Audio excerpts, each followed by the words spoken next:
Welcome to NTD News Today. Here are our top stories. Israel and Hamas have reached a hostage and ceasefire deal. Find out who will be released and on what conditions. Hundreds of millions of dollars from the European Union to Gaza. The bloc will keep sending money. We bring you what officials say about concerns of Hamas taking the money.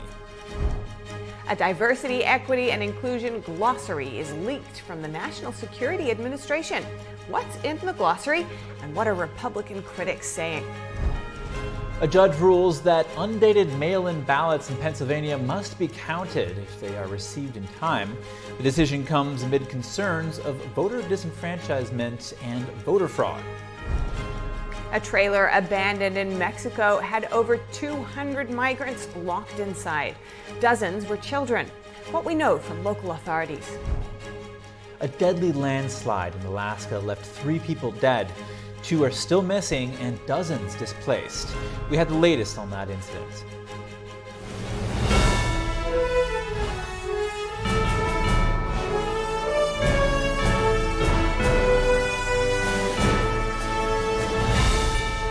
This is NTD News Today, live from our NTD Global Headquarters. Here are Stephania Cox and Chris Beers. Hello and welcome to NTD News Today. We have insights and perspectives on the stories shaping our world. Breaking news, in-depth analysis, and inspiration to power your day. Now for our top stories. A major hostage deal in Israel. But first, another update from the Middle East. The United States has retaliated against an Iranian-backed terrorist group in Iraq. U.S. officials say 2 sites were struck this morning local time. It's the first retaliation after dozens of attacks against U.S. troops in the area. The U.S. was previously reluctant to return any fire due to the sensitive political situation in Iraq. Around 6 attacks against U.S. troops have been counted by the Pentagon so far since mid-October. The Iraq attacks were carried out by Iraq's Kataib Hezbollah terrorist group, which is heavily armed and has close ties with Iran. An unnamed U.S. defense official told Reuters the fighter jet strikes destroyed an operations center and a command and control node. The official said there were Hezbollah terrorists at the sites south of Baghdad. No exact figures on casualties are yet available. Israel approved a deal with Hamas to release 50 hostages in exchange for a 4-day ceasefire in Gaza. The first hostages are expected to be released as soon as tomorrow, according to the Israeli government. Israeli Prime Minister Benjamin Netanyahu says the war to destroy Hamas will continue when the pause ends. NTD's Jeremy Sandberg has more on the hostages' release and what comes next. Nearly 7 weeks after being kidnapped from Israel, groups of hostages being held by Hamas terrorists could be going home. Israel says more than half hold foreign and dual citizenship from some 40 countries. They are expected to come in groups of a dozen or more people over the 4-day pause. The deal, mediated by Qatar, Egypt, and the U.S., follows weeks of on and off negotiations. Qatar stated Wednesday the pause would be subject to extension and that the start of it would be announced within 24 hours. The deal requires Israel to allow hundreds of trucks of humanitarian, medical, and fuel aid to enter Gaza. Israel will also need to free 150 jailed Palestinians and put out a list of prisoners from which they will be selected. The 300 security prisoners on the list are nearly all males under 18, arrested in the West Bank during counter-terror operations. None have been convicted of murder. 13 are women, with the rest to remain as potential exchanges for more Israeli hostages. Israeli citizens have a 24-hour window to ask the Supreme Court to block the Palestinian prisoners' release before the deal can be implemented. Israel's military says Hamas is holding roughly 240 hostages captive, including foreign nationals from 26 countries. The kidnappings took place on October 7th, when terrorists killed around 1,200 people. To date, only 4 captives have been released. Family members of those taken say more will bring hope. It helps give those of us who won't see their loved ones back the ability to keep going for as long as we need to until we see them all back. That this deal will follow through and that these hostages, these children, will be back home with their families in the next couple days. We keep our hope for 46 days. We won't give up now. Prime Minister Benjamin Netanyahu assured his war cabinet that Israel's mission to destroy Hamas and return all the hostages remains the same. The Hamas terror organization stated on the striking of the agreement that its fingers are on the trigger. Jeremy Sandberg, NTD News. Earlier, I spoke with Aryeh Lightstone, former special envoy for the Abraham Accords and author of Let My People Know, the incredible story of Middle East peace and what lies ahead. Let's hear what he says about the deal to release Israeli hostages. Aryeh Lightstone, thank you so much for joining us again. What are the terms of this potential agreement? Well, the potential agreement says that there will be 50 Israelis, women and children returned over the course of the next 4, possibly 5 days. In exchange for that, 150, what they're calling Israeli prisoners of Palestinians who are prisoners in Israeli prisons. And the premise is that there will be a full ceasefire during this period of time. And then in addition to the full ceasefire, there will be hours where there will be no surveillance that Israel or the United States of America will have on top of the Gaza territory. Now, Aryeh, I'm curious, I haven't heard too much about this. Who are the Palestinians Israel's holding? Well, they're called, minors, but most of them are 18, and most of them are accused of attempted murder. There are no actual convicted murders that are on the list, but amongst the people who are going to be released and released back to their homes. So if you can just have one example, there is a 25-year-old woman who attempted to stab a 70-year-old neighbor just 6 months ago. This 25-year-old girl, Palestinian girl, will be returned to her house to live next door to her neighbor that she tried to kill within the past year. So these are not, quote, innocents guilty just of graffiti. They attempted meaningful crimes. Oh my goodness. Now, critics of any pause in fighting have said Hamas will use it as an opportunity to regroup. What could the terror group achieve over a 4-day ceasefire? Well, they'll have two different opportunities to regroup or reposition themselves. Number one is they're on the run. And when you're on the run, you make mistakes. Here is an opportunity to sort of take a deep breath and to figure out how they want to either further set traps for Israeli soldiers, further escape through tunnels into Egypt, and then to reload via the fuel that is going to be brought in for humanitarian aid. There's this myth that you can give humanitarian aid to Gaza and somehow that aid doesn't go to Hamas. Hamas is Gaza and Gaza is Hamas. So therefore, by rearming or resupplying the people of Gaza, you're resupplying the people of Hamas. And this is while they'll still be holding at least 190 hostages. Now talk about the factors outside of Israel that could have influenced Israel's decision to go forward with this temporary ceasefire. Yeah, I think you've got two things. Number one is everybody wants to see every hostage home. There's not a single person in Israel, probably there's not a single person in the Western world who doesn't want to see every hostage back with their family. But then you have a second policy, which is how do we end this war as soon as humanly possible? And there are feelings in Western governments that a ceasefire, or they call it a pause, will lead to a ceasefire, which will lead to a truce. And therefore, the sooner people stop fighting, the easier it is to go ahead and take something that is temporary and to make it permanent. And there's a lot of pressure from Western governments, including the United States of America, to be able to have the fighting cease as soon as possible. What immediate effect could this hostage release deal have on, the geopolitical playing field surrounding the Israel-Hamas conflict? Well, there are some who say that by Hamas giving back the women and children as though they're doing a gift or some good deed, that they're going to gain meaningful goodwill from the world. And they might indeed gain meaningful goodwill. But even worse than that, they're going to say that, oh, now we only have men and soldiers as hostages, as though that is a regular thing to have happen. And then the moral high ground that Israel has felt that it's had during these first 47 days of the war may indeed begin to evaporate. You know, it did not take very long for people to assume that Israel went from the victim on October 7th to the aggressor on October 8th. The sooner Hamas gives back, consider the innocents, the women and children, the sooner world opinion will continue to turn against Israel, which is, shows you sort of the lack of moral compass a lot of places in the world. All right, REA Lightstone, thank you so much for your time. Thank you. Utah Republican Celeste Malloy won a special election yesterday, becoming the newest member of Congress. The special election was held to replace Republican Chris Stewart, who vacated his seat to care for his ill wife. Maloy defeated a Democratic state senator and some third-party candidates to win her seat in Utah's 2nd District. Maloy was a former congressional aide for the man she replaced, Chris Stewart. She will join the state's 3 other Republican House members. The state's 2 senators are also Republican. Her election now returns the number of House of Representatives back to 435. A federal judge has ruled that undated mail-in ballots in Pennsylvania must still be counted if they are received in time.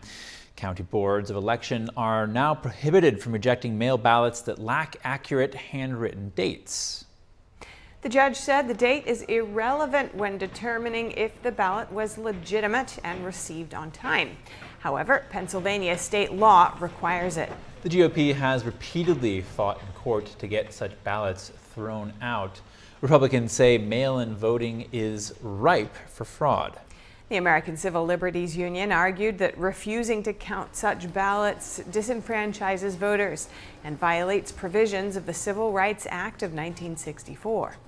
Democrats have been far more likely to vote by mail than Republicans in key battleground states.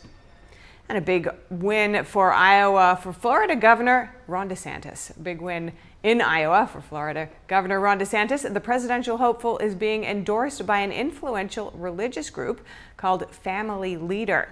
Every candidate who the group endorsed since 2008 ended up winning the Iowa caucuses. However, the Florida governor is trailing far behind Trump in national polls and even in a recent poll out of Iowa.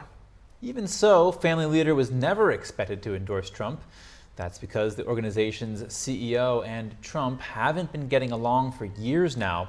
The Trump campaign recently said it's confident the former president will win the Iowa caucuses even without the endorsement. An August report found that DeSantis and related organizations paid almost $100,000 to Family Leader in recent months. Also in Iowa, voter fraud in the 2020 elections. The wife of an Iowa County supervisor was convicted yesterday on over 50 counts of voter fraud.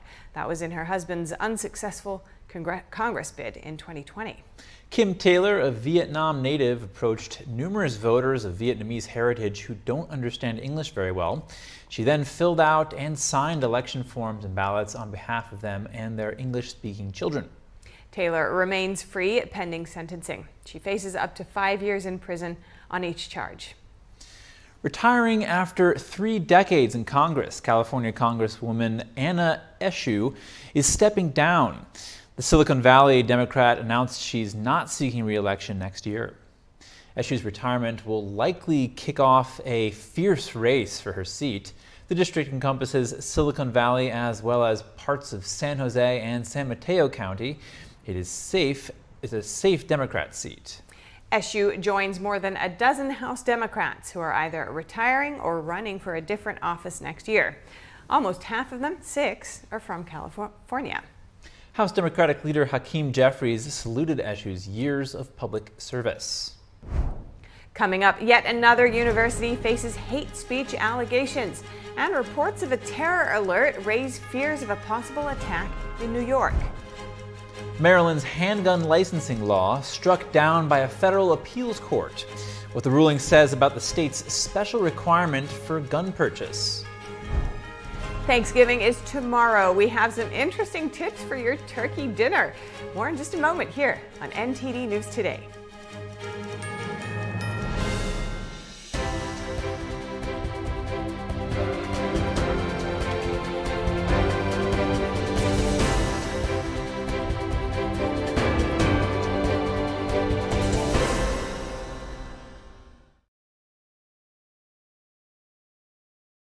I was in the United States Marine Corps. Pretty much destroyed my back. I couldn't walk. 6 days after surgery, I was back in the gym, and everybody was in awe. Like, didn't you just get out of surgery? I'm like, yeah, I feel great. I was rolling with everybody, and I'm in the advanced class. The exclusive Bonati spine procedures are performed using conscious IV sedation, where the patient remains awake and communicating with their surgeon to ensure their pain is eliminated. Fly, drive, take a bus, take a train, whatever you could do to come get some help. Visit AskBonati.com. Stay tuned to get this 5-piece bakeware set, a $60 value, absolutely free. Tired of that pan that always sticks? It's so scratched and worn, you can't cook in it. Hi, Chef Daniel Green here with my new hammered pans from Gotham Steel. This complete 9-piece set is guaranteed to beautify your kitchen like never before. Gosh, what I love most about this design is this hammered copper look. It would just look so fantastic hanging in my kitchen. Wow, this is a beautiful pan. It looks great. Look at those eggs dancing around in there. I tell you, I'm sold. Where do I get these? I love them. Hammered pans are ultra non-stick. Nothing sticks. Even gooey mac and cheese slips out with ease. And look, these sticky candies melted with a torch are no match for hammered pans. Plus, they're super durable, so use metal beaters straight in the pan for a gourmet souffle that slips out and a pan that looks just like new. They're even oven safe up to 500 degrees. So bake homemade chicken pot pie, cheesy lasagna, or this whole chicken dinner. Any recipe looks great in these pans. From steak flambe to delicious desserts and delicate fish, nothing sticks. Plus, the entire set is dishwasher safe and PFOA free. Similar sets are over $1,000, but you won't pay that. Not $500 or even $300. Get the full 9-piece Gotham Steel hammered set for just 5 payments of $49.99, and we'll even ship it to you free. But order now and we'll drop 1 payment. That's just 4 payments of $49.99, and we'll even guarantee it for a full 10 years. Plus, we'll include this free steamer and strainer, and our 5-piece bakeware set with every pan you'll ever need to make delicious breads, cakes, and desserts. Together, these are an $80 value, yours 100% free. That's a huge 15-piece set with free shipping. Call or click now. To order, call 1-800-445-7218 or go to buyhammered.com. That's 1-800-445-7218, or you can order online at buyhammered.com.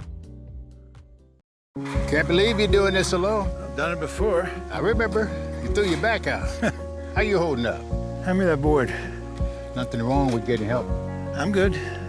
I did it when Felicia left. I'll figure it out. I know you will, but you don't have to do it alone. That's all I'm saying. If I promise to look into it, will you drop it and help me build this fence? Now you need my help. It can be a real pain sometimes, you know that? Mm-hmm. If you or a veteran you know needs support, don't wait. Reach out. Find resources at va.gov/reach.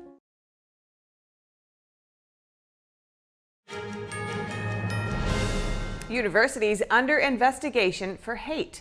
The University of Tampa is now the 7th college facing an inquiry from the Education Department. NTD's Daniel Monahan has more on efforts to stem the rising tide of intolerance.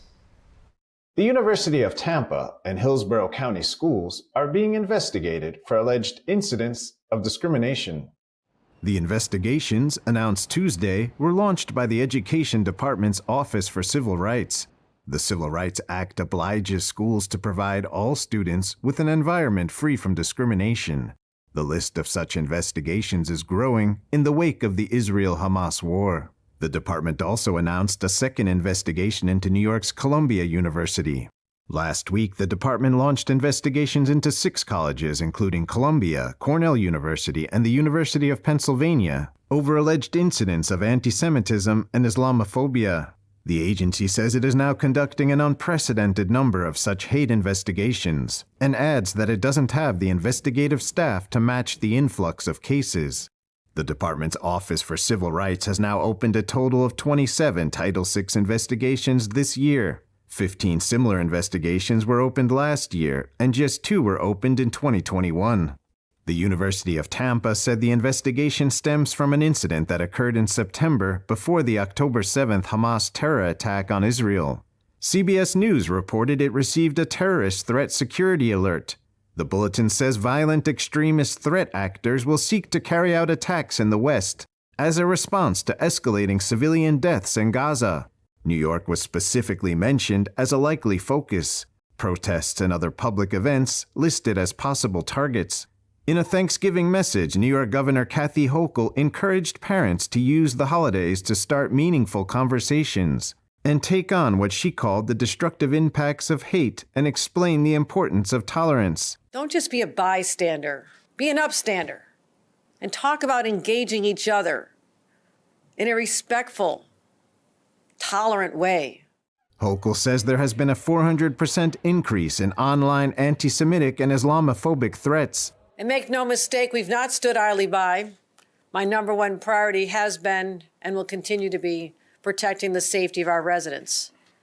The governor announced a 4-point plan in response. Those include strengthening physical security, creating resources for parents and schools, pressuring social media companies for what she calls not creating a safe public square, and making the digital world safer.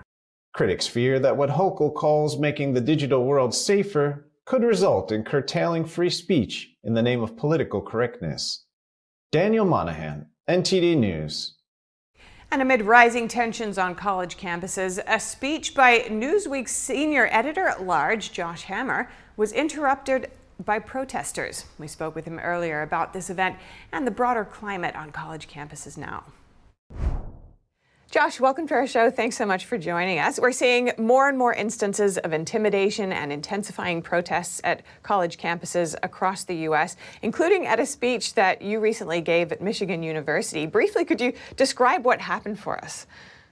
Sure. So I was speaking on November 16th, on Thursday evening, for Young America's Foundation. They wanted me to come talk about the war in Gaza, and the title of this talk gave away my very straightforward stance on this conflict. The title of the talk was Israel's Righteous Fight Against Jihadism. Now, given the current climate on campuses, given the fact that Michigan has, I think, the largest Arab population perhaps of any state in the country, we took security measures, we put everything in place, and we were ready to go. But I was not really personally prepared exactly for what happened, which is within a minute or two of talking, you had 20 to 25 students stand up, put their arms way up in the air.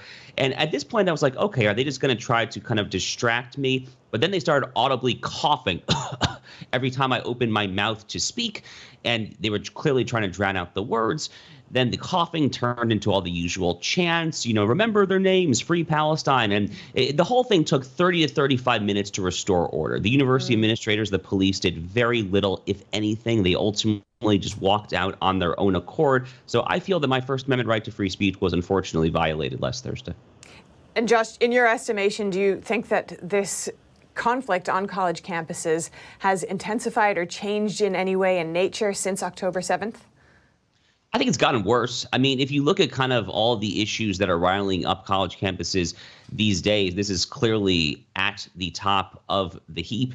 And it makes sense because, college campuses right now are just totally besotted with, they are infatuated with this concept of equity, of DEI.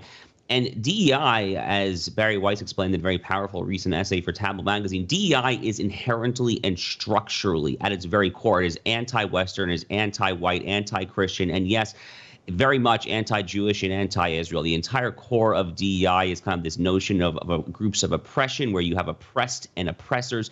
And for some reason, it's not entirely clear to me why this is the case. But for some reason, the Jews, who are, of course, historically the most oppressed group in humanity, going back to the beginning of mankind, somehow are now the oppressors in the minds of these people. So unfortunately, I'm hardly surprised, but it was a little jarring to experience it so personally.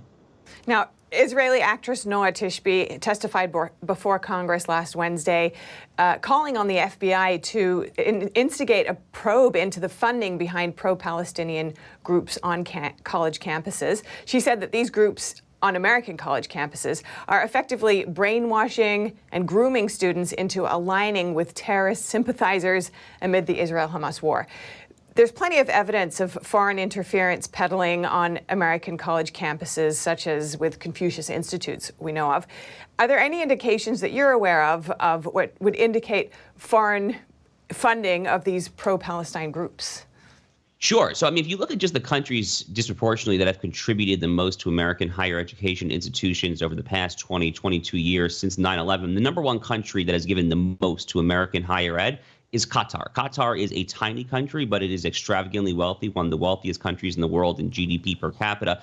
They are the patrons of the Muslim Brotherhood throughout the entire Arab world. Qatar are the chief financial sponsors of Hamas inside Gaza itself. Hamas leaders live in Doha, Qatar. Qatar runs Al Jazeera TV, which is pro-Muslim Brotherhood, is pro-Islamism.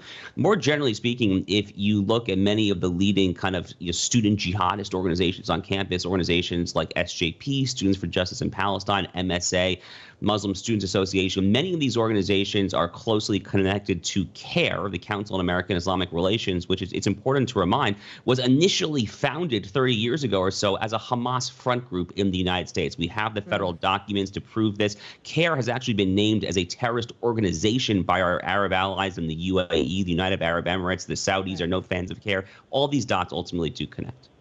And Josh, universities are, of course, meant to be a place of open discourse. Considering the lessons from history, and especially in light of the plight of the Jewish people over time, where do you think the line should be drawn here on college campuses?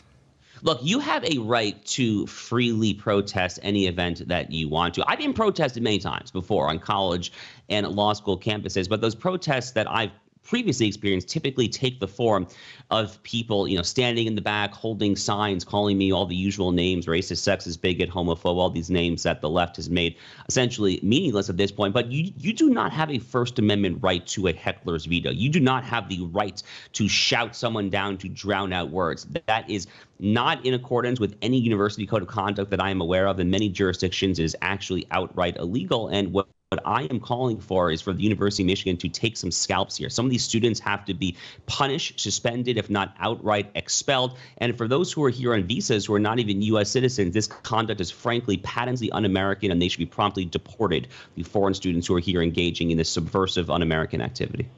All right, Josh Hammer, thank you so much. Really appreciate this time you've spent with us. Thank you. And a leaked diversity, equity, and inclusion glossary from the National Security Administration has come under GOP scrutiny.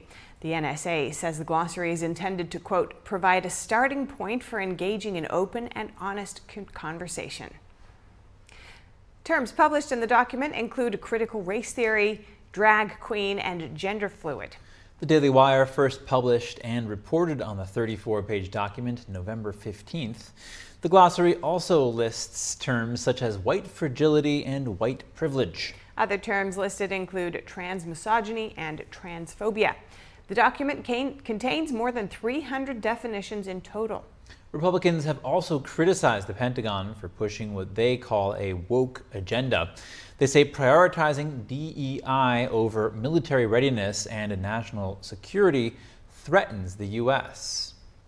A federal appeals court struck down Maryland's gun licensing requirements.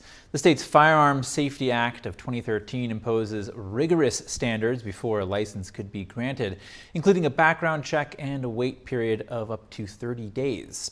The appeals court ruled it violates a person's constitutional rights. The court cited a 2022 landmark Supreme Court ruling that indicated modern gun laws are only constitutional if a similar law was in effect at the founding of the nation. In its ruling, the appeals court said Maryland provided no compelling historical law requiring advance permission before purchasing a firearm. The Maryland Attorney General's office says it is weighing options for next steps in the case. Over 200 migrants were found locked in a trailer in southern Mexico yesterday. 26 of them were minors. Mexican authorities found the group huddled together in the back of a tractor trailer after a road chase. The driver abandoned the vehicle and fled. Most of the migrants are from El Salvador, Honduras, and Guatemala. They were later moved to the local migration station where they underwent a medical checkup and received water and food.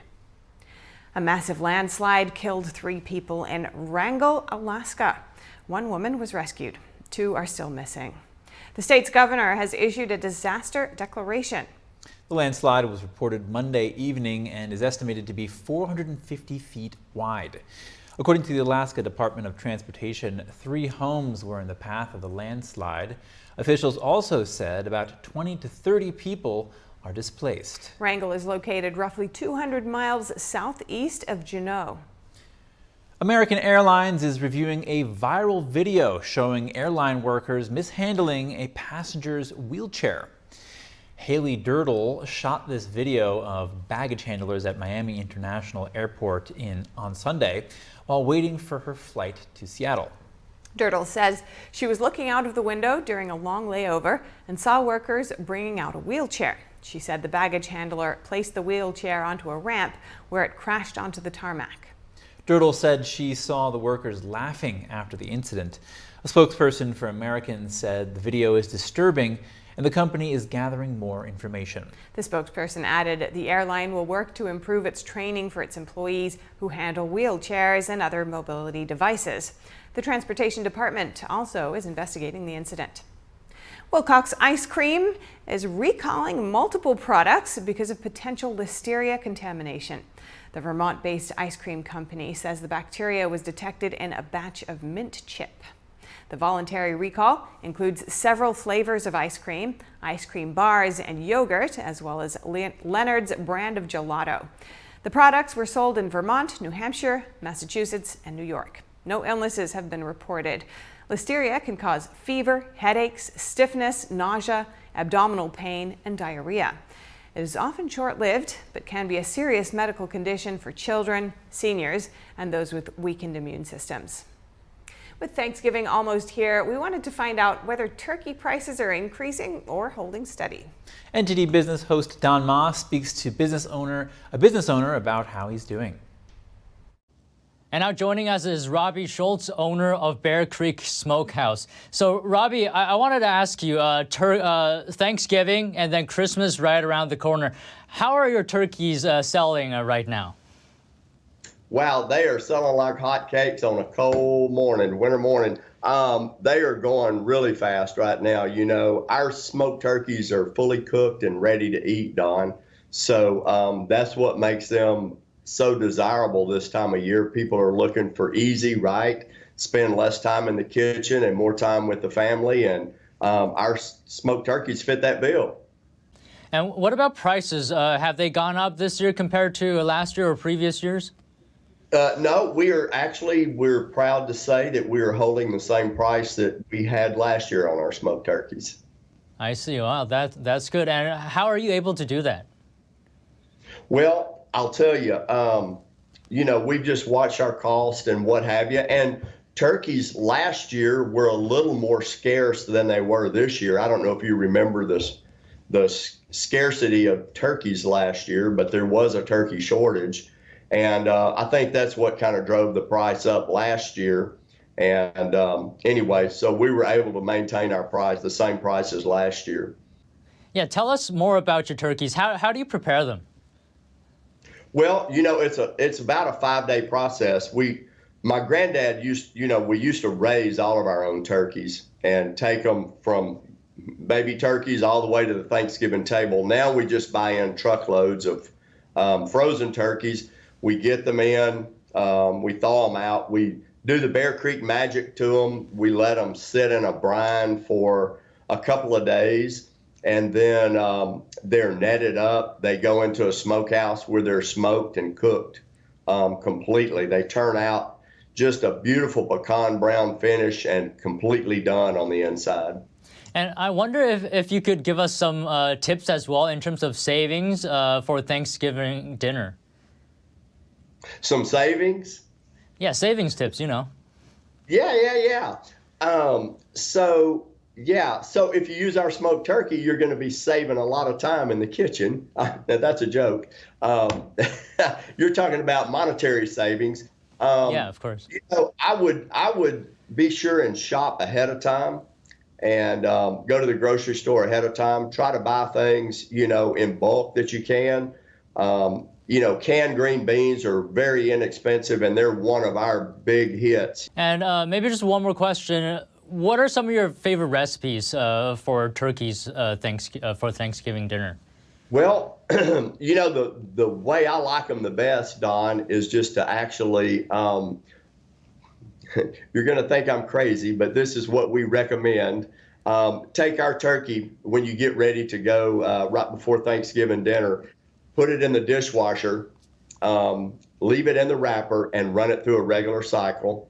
When it comes out, it's going to be so warm and moist and juicy. You're never going to have had anything like it before. You just slice it, put it right on the plate, just like it is, and you'll have the best Thanksgiving turkey ever.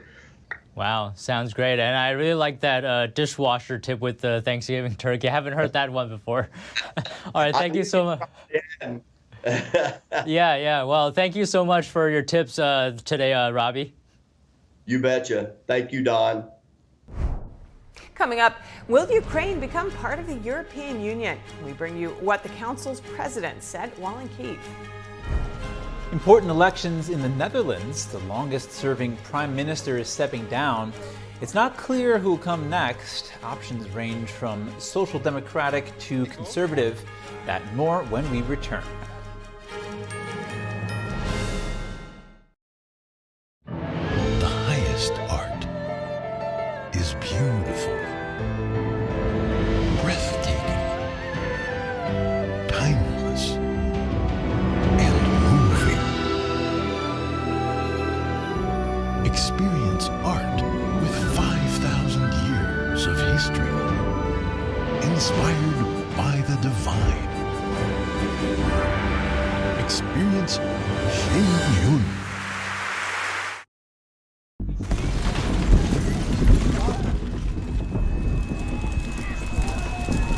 To a child, this is what conflict looks like. Children in Ukraine are caught in the crossfire of war, forced to flee their homes. A steady stream of refugees has been coming across all day. It's bitterly cold. Lacking clean water and sanitation, exposed to injury, hunger. Exhausted and shell-shocked from what they've been through. Every dollar you give can help bring a meal, a blanket, or simply hope to a child living in conflict. Please call or go online to GiveNowToSave.org today with your gift of $10 a month. That's just 33 cents a day. We cannot forget the children in places like Syria, born in refugee camps, playing in refugee camps, thinking of the camps as home. Please call or go online to GiveNowToSave.org today with your gift of $10 a month. Your gift can help children like Ara in Afghanistan, where nearly 20 years of conflict have forced the people into extreme poverty. Weakened and unable to hold herself up, Ara was brought to a Save the Children center where she was diagnosed and treated for severe malnutrition. Every dollar helps. Please call or go online to GiveNowToSave.org today with your gift of $10 a month, just 33 cents a day. And thanks to special government grants that are available now, every dollar you give can multiply up to 10 times the impact. And when you use your credit card, you'll receive this special Save the Children tote bag to show you won't forget the children who are living their lives in conflict. Every war is a war against children. Please, give now.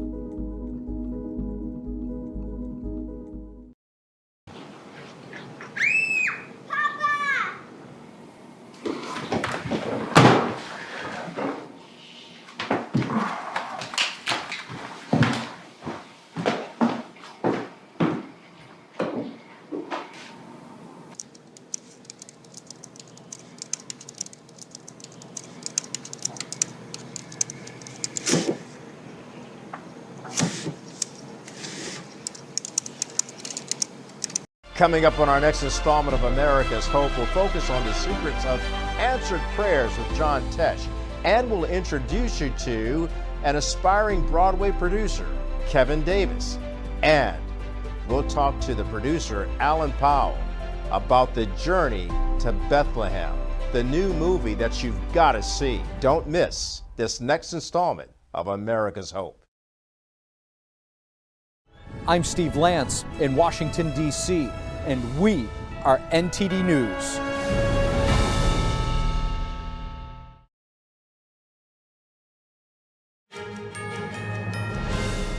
And now for a shift in gears, we have some short headlines from the UK, Germany, and other European nations. The European Union will continue sending money to Gaza. That's after a review found that no money went to Hamas. The investigation of hundreds of millions of dollars when it was announced 2 days after the Hamas attacks on Israel. European leaders on Tuesday announced the results of the review. The review found that the control system in place has worked. As a result, payment to Palestinian beneficiaries and UNRWA will continue without payment delays. The European Union wants to formally invite Ukraine to start EU membership negotiations by December. The bloc's leader, Charles Michel, yesterday pledged to do everything possible in that regard. He made those remarks in Ukraine. Michel was joined by Ukrainian President Volodymyr Zelensky and Moldova's Maya Sandu. They marked the 10th anniversary of an uprising known as the Day of Dignity and Freedom. Enlargement is a strategic investment for the EU, it's an investment for peace, prosperity and democratic values. And I want to be clear, I intend to do everything to convince my 27 colleagues that we need a positive decision in December. The NATO chief continued his tour in Eastern Europe at the same time. Jens Stoltenberg arrived in North Macedonia on Tuesday. It's part of his 4-day visit to the Balkans.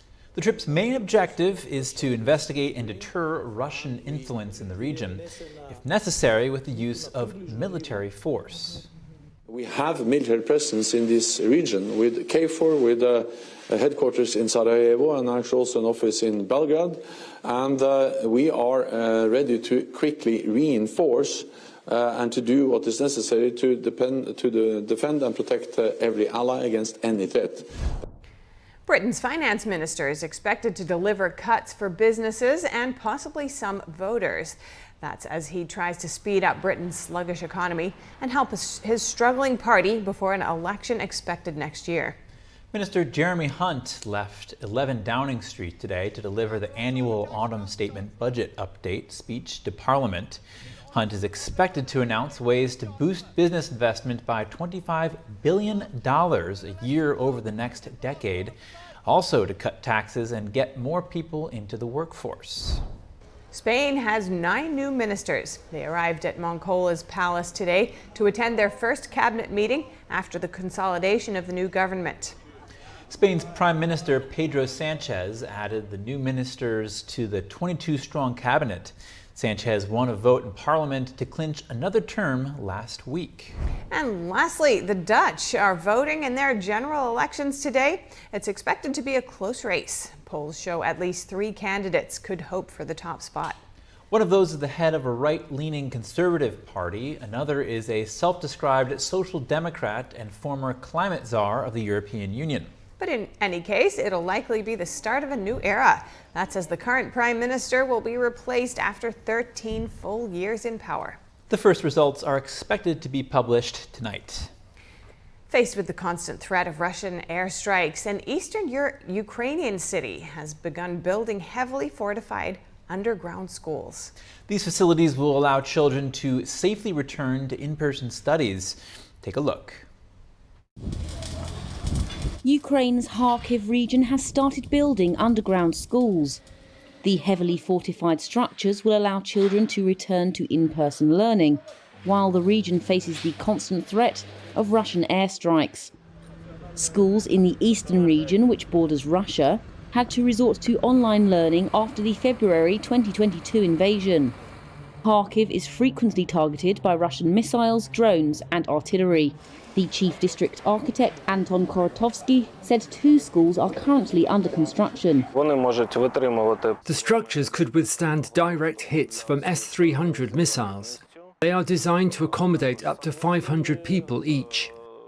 They will also be adapted to be accessible for people with physical disabilities. There will be restrooms, independent power sources, diesel generators, water supply, sewage, and everything required for the education process. He added that more of these schools, which act as bomb shelters, will be planned by the end of the year. The buildings will be equipped with necessities like ventilation, water and beds, so people can stay there for more than one day. Ukrainians are now bracing for another winter of possible Russian airstrikes targeting critical infrastructure. Last year, this caused widespread blackouts across the country. Coming up, special wood to stoke a special fire to craft a special whiskey. Artisan distilleries are transforming whiskey making in Japan. One distillery drew inspiration from Scotland. A new species of orchid is discovered in Ecuador. Researchers found the flowers in an area considered to be the most biodiverse spot in the world. With a decent pair of binoculars, you could see a tool bag floating in space. That's because 2 astronauts at the International Space Station lost their grip on it. More in just a moment here on NTD News Today.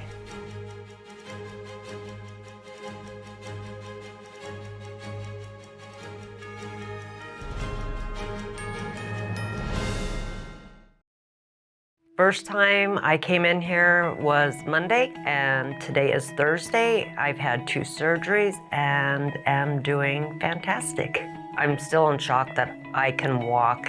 That's all within 4 days. In 4th grade, I was diagnosed with scoliosis. I had 70 and 60-degree curvatures. Went to Shriners Hospital in LA. It's been fused ever since. I noticed a lot of pain going down my left buttock into my thighs and into my calf. I could be standing there and my legs would just go out. I went through pain management for 2.5 years, and the pain management specialist told me there was nothing more he could do for me. We actually did our own research, and next thing I know, Dr. Benatti called and he told me immediately over the phone what my issue was without even seeing me. I was in a twilight stage during surgery, and you can actually say, where are you feeling that pain? And it immediately stops. Hold the leg up there. No pain here? No. No pain here? No. No pain on the butt? No. All of a sudden, they're all, do you want to get up and walk? Well, I couldn't walk before, and I got up and I just started crying because I had no pain. And I had all my weight on my left leg and on my right leg, and I walked a straight line with no assistance, no falling, no grabbing onto the walls, nothing. I held my own weight. And that's the first time in months that I was able to walk by myself. Benatti succeeds where others fail. For more stories like these and the rest of our program, check out American Medicine Today, featuring cutting-edge medical and science innovators and a medical professional's insight on political and social issues plaguing our nation and healthcare. American Medicine Today is Saturdays 6 and Sundays at 9 on NTD Television and other streaming platforms. Stay tuned to get 2 rolls of alien tape free. You wouldn't stick your mother-in-law on the wall, but you could with alien tape. It just sticks. Just peel and stick to make anything stay in place quick. Brick, pavers, marble, tile, plastic, even leather. Nothing works better than alien tape. You wouldn't stick your fishbowl on a moving car, but you could with alien tape. The secret is nano-stick technology that grabs and locks on to secure one side of the surface to the other. Alien tape secures in seconds, then twist, pull, and rinse to reuse. Call or go online to get your first roll of alien tape for just $19.99, plus shipping and processing. But to make this deal really stick, we'll give you 2 more rolls absolutely free. You get 3 rolls of alien tape for one low price. Order now. To order, call 1-800-490-1364 or go to tryalientape.com. So call 1-800-490-1364 or order online at tryalientape.com.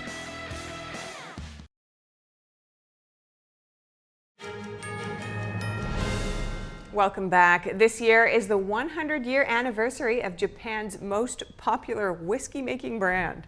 Now, craft distilleries are transforming the Japanese whiskey industry. One distillery owner found inspiration from a trip to Scotland. Special wood to stoke special fire in the hopes of crafting a special whiskey. Shizuoka Distillery claims it's the only whiskey still in the world heated with a wood fire underneath, using fragrant Japanese cedar, often used in aromatherapy and the country's onsen baths. It's a distinction they hope sets them apart from a groundswell of independent craft whiskey makers in Japan and a global frenzy to buy their bottles. Shizuoka founder Taiko Nakamura was inspired to tap into the industry in 2016 after a trip to Scotland. When I saw an actual distillery for the first time, I was impressed by how amazing it was.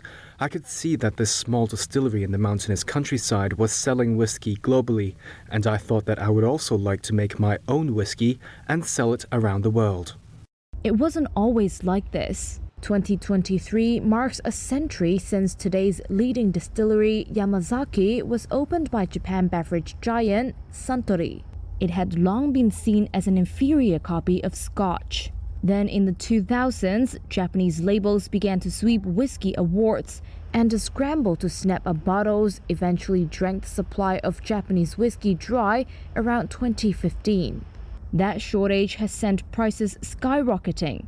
It has also seen new entries to the arena like Shizuoka. They are one of more than 100 licensed distilleries the country has, a number that has doubled in a decade, and they appear to be transforming the industry.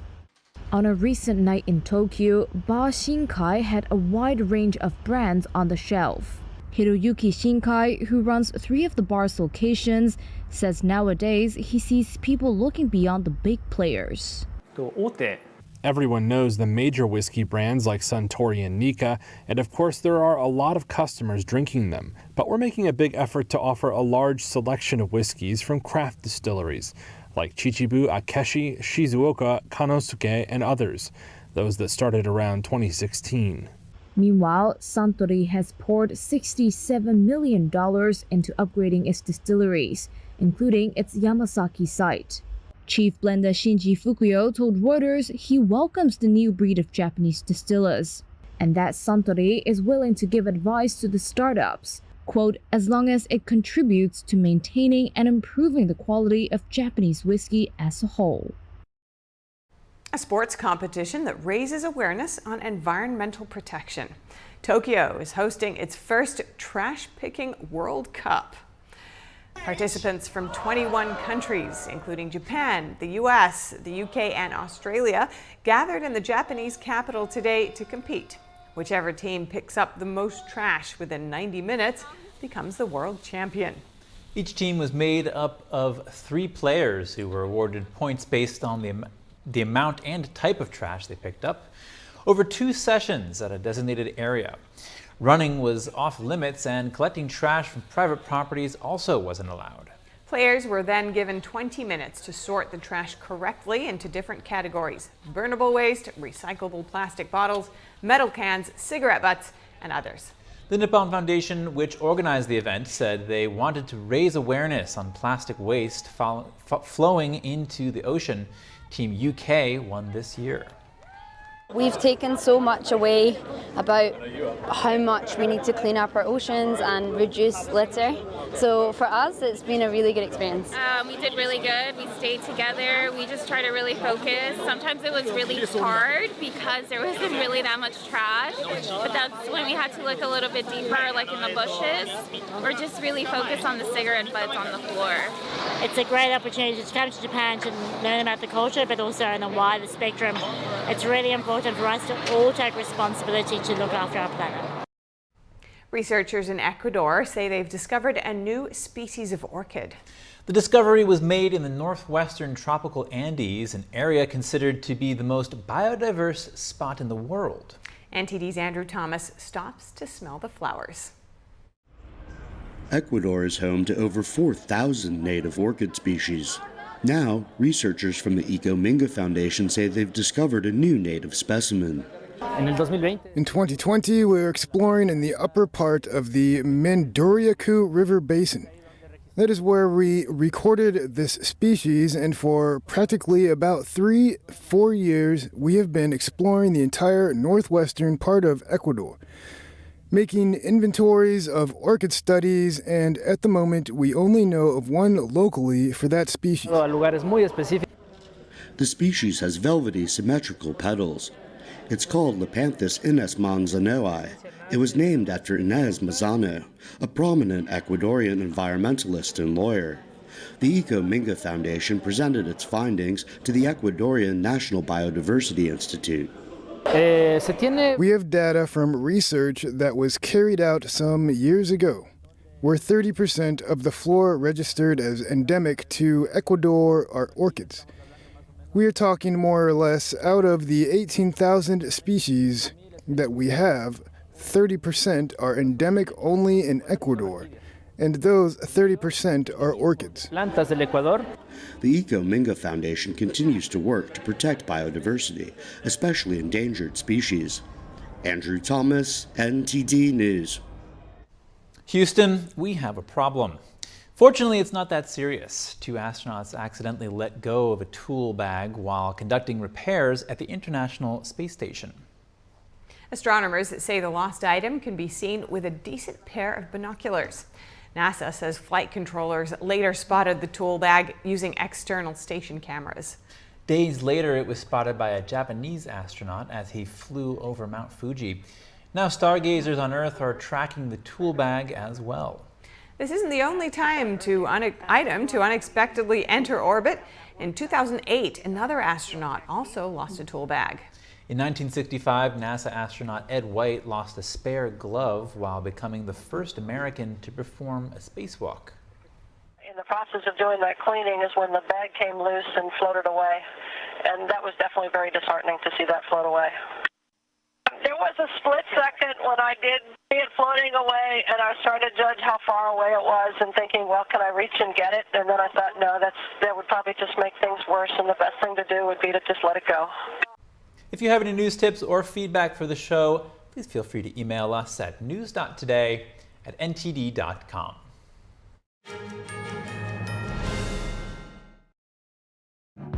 Over 13 million Americans were affected by identity theft in 2022.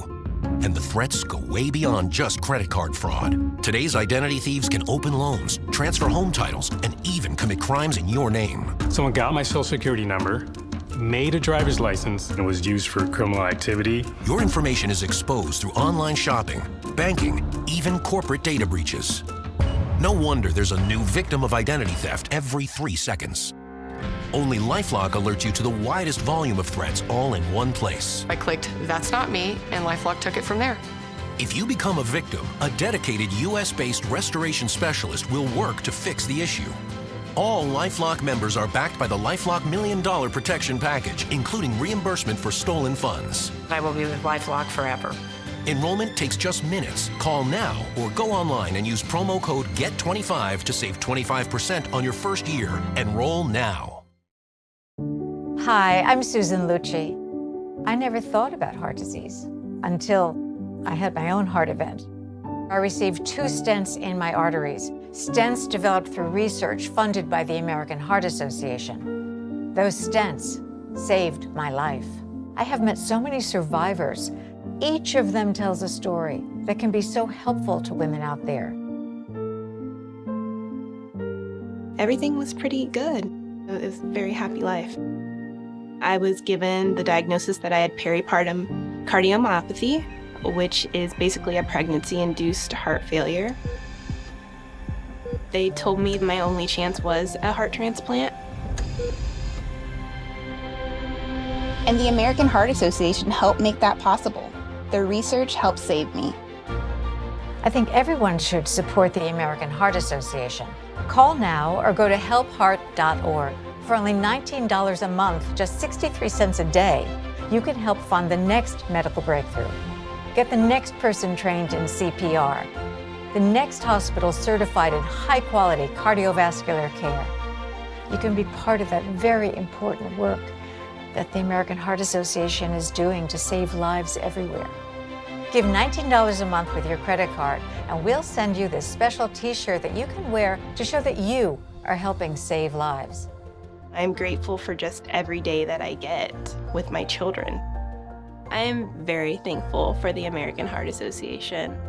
Heart disease is America's #1 killer, and your support now can help save your life or the life of someone you love. Listen to your heart. The only reason I'm here today is because I did. So please call the number on your screen or go to helpheart.org now. Join me as a monthly donor today and help save even more lives. I'm Tiffany Meyer in New York City, and we are NTD News.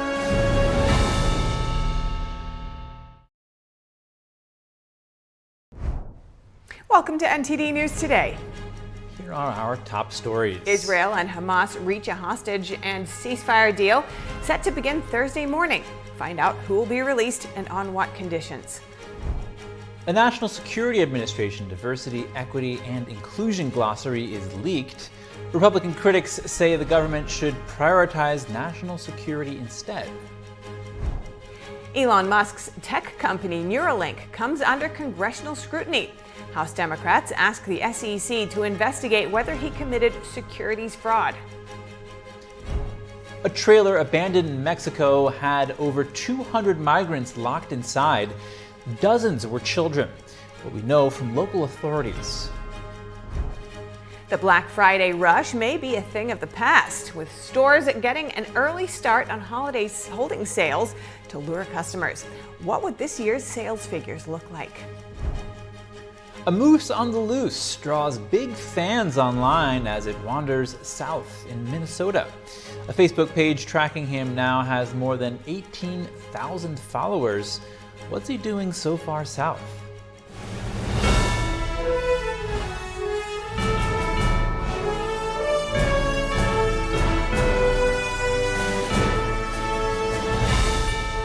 This is NTD News Today, live from our NTD Global Headquarters. Here are Stephania Cox and Chris Beers. Hello and welcome to NTD News Today. We have insights and perspectives on the stories shaping our world. Breaking news, in-depth analysis, and inspiration to power your day. Now for our top stories. And turning our attention to the Israel-Hamas war, 50 hostages for a 4-day ceasefire. Israel and Hamas have agreed to a hostage deal. The two sides will observe a 4-day ceasefire starting at 10 a.m. Thursday morning local time. The hostages would be released in bursts throughout the ceasefire. Once the first batch is released, Israel is expected to free the first group of Palestinian prisoners. The deal will see Hamas release 50 Israeli hostages in exchange for 150 Palestinian prisoners held by Israel. Those released by both sides will be women and children. The first batch of hostages is expected to include 3 Americans. Israel said the truce would be extended by a day for every 10 additional hostages released. Israel would also allow more fuel and humanitarian aid into Gaza. The U.S., Qatar, and Egypt helped mediate the deal. The Biden administration said it's very hopeful in the hostage deal, but cannot be fully confident until the hostages safely return home. Now let's hear from Gerard Felitti about the deal to release Israeli hostages. Gerard is a senior counsel for the Lawfare Project, a nonprofit legal think tank that deals with anti-Semitism and counterterrorism. Gerard Felitti, thank you so much for joining us again. Was there anything about the terms of this agreement that surprised you? Well, what's surprising is that it took this long to get to this point. The negotiations, as we've learned, have been ongoing since early October, and Hamas pulled back at numerous times. So we could have accomplished this much faster had Hamas been willing to do so. What's unsurprising is that the Palestinians are asking for a number of prisoners to be released from Israeli jails. It's surprising that they settled for such a low number at this point. And, Hamas is expected to release 50 Israeli hostages in exchange for 150 Palestinians. What explains this 3-to-1 imbalance? Well, the imbalance, quite frankly, is a result of the number of hostages versus the number of Palestinians in Israeli prisons who have been charged with various crimes, including attempted murder and terrorist activities. Hamas is at an advantage. They have committed a war crime. They have taken hostages for civilian populations. And countries like Israel are often willing to perform bigger deals to get back innocent civilians than when we're talking about prisoners of war or soldiers. So the imbalance is basically Hamas has an advantage in having taken civilians as hostages in the ultimate war crime, and now they're in a bargaining position that's stronger. Okay, thank you for that. And critics of any pause in fighting have said that, Hamas will use it as an opportunity to regroup. What could this terror group achieve over the course of a 4-day or longer ceasefire? Well, in any ceasefire, you have an opportunity to reposition your forces. You know where the enemy is, so you can readjust your military strength accordingly. They can maneuver fighters through tunnels to be in better positions to resist Israeli ground attacks. They can be in better position to move hostages from one place to another to make it harder and more difficult for hostage rescue operations to endure. This makes it easier for Hamas to rearm and resupply its rockets that are kept in strategic storage locations so they can launch more at Israel. This basically gives Hamas 4 or 5 days of a window to resupply, readjust, and reconsider its tactics. Now, I just want to go back to something you said in the beginning of our talk. You mentioned how Hamas was delaying these negotiations. What were they doing? Well, in part, it was in their interest to delay these negotiations. There are two things that are going on. First, Hamas itself seems to not have a good grasp on the total number of prisoners that it has, of hostages that it has, in part because there were other terrorist groups involved as well. But the other part of it is there is doubt whether Hamas is even genuine in providing these hostages to be released. So Hamas had to provide bona fides. It needed to provide lists of who it had captive. And Hamas was very unwilling to do so in the early stages of these negotiations, and that held things up considerably. Now, do we have any historical references for how Hamas handles hostage swap deals? And if so, how did these deals go? Well, not hostages per se, but we have had instances in the past where Hamas had Israeli soldiers captive, and as has Hezbollah. And these, in previous years, have resulted in delayed agreements. Also, sometimes it took years to get the Israeli hostages back. And that also resulted in the release of hundreds, if not thousands, of Palestinian prisoners, many of whom were terrorist suspects or killers from Israeli prisons. So this is par for the course. In order to get back one hostage, Israel has to pay a very dear price. And Gerard, just in closing here, what's next in the process of getting these hostages home? Well, next is the hope that beyond the 50 that are being released in the next 4 days, there will continue to be hostages released every day thereafter. Hamas still has, after these are released, close to 200 hostages that they're holding. So the question is, how do we get them back? What's next is continued negotiations, but also Israel will continue to put military pressure on Hamas, decapitate its leadership, and do its best to resolve this crisis through military action. All right, Gerard Felitti, thank you so much for your time. My pleasure as always. Thank you. A major hostage deal in Israel. But first, another update from the Middle East. The United States has retaliated against an Iranian-backed terrorist group in Iraq. U.S. officials say 2 sites were struck this morning local time. It's the first retaliation after dozens of attacks against U.S. troops in the area. The U.S. was previously reluctant to return any fire due to the sensitive political situation in Iraq. Around 6 attacks against U.S. troops have been counted by the Pentagon so far since mid-October.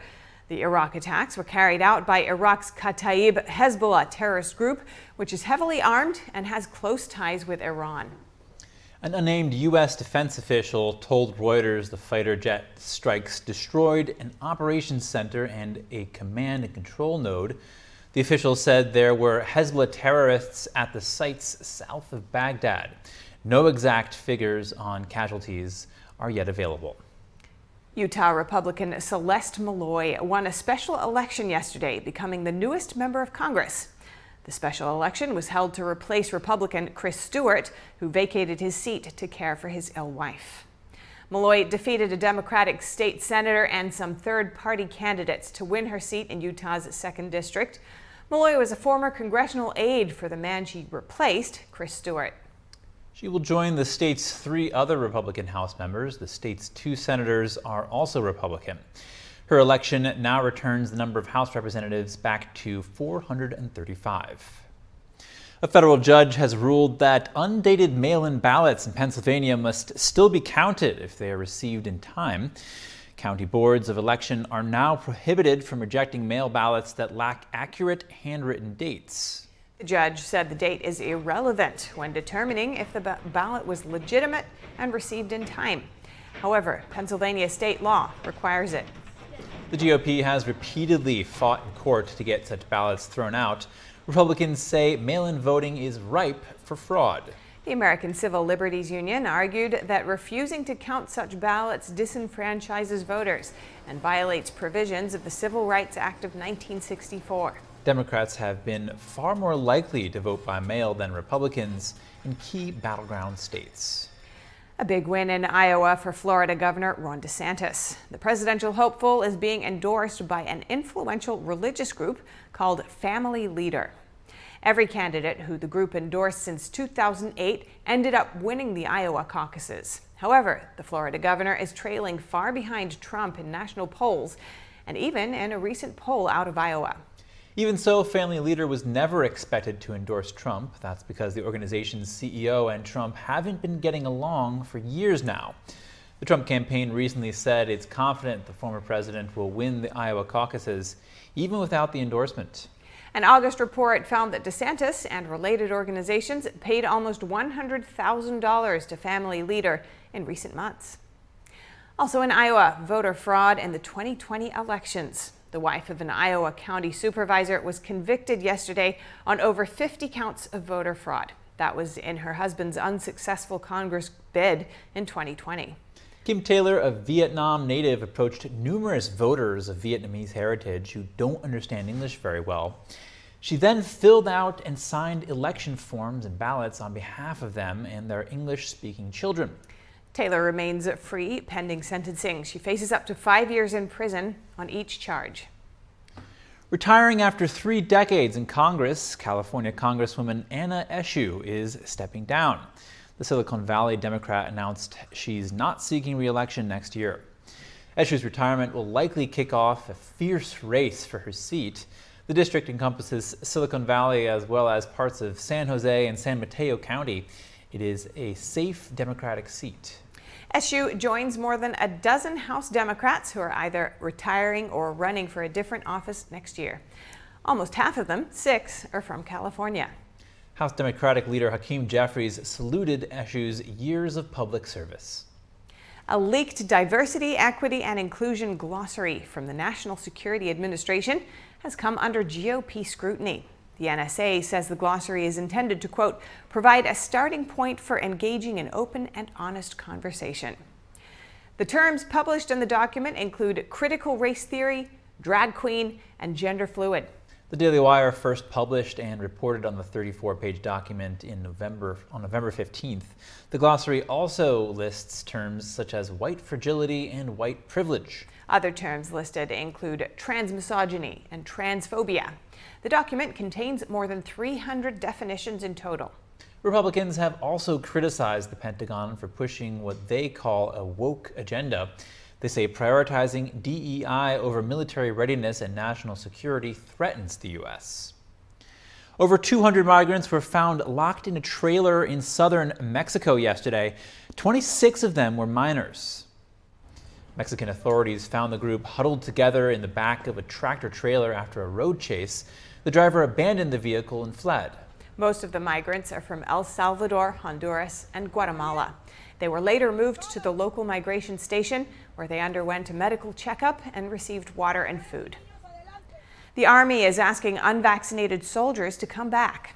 And at the same time, troops who were discharged over the COVID-19 vaccine are suing the government for billions in lost wages. They want back pay as well as restoration for damages and to get their benefits back.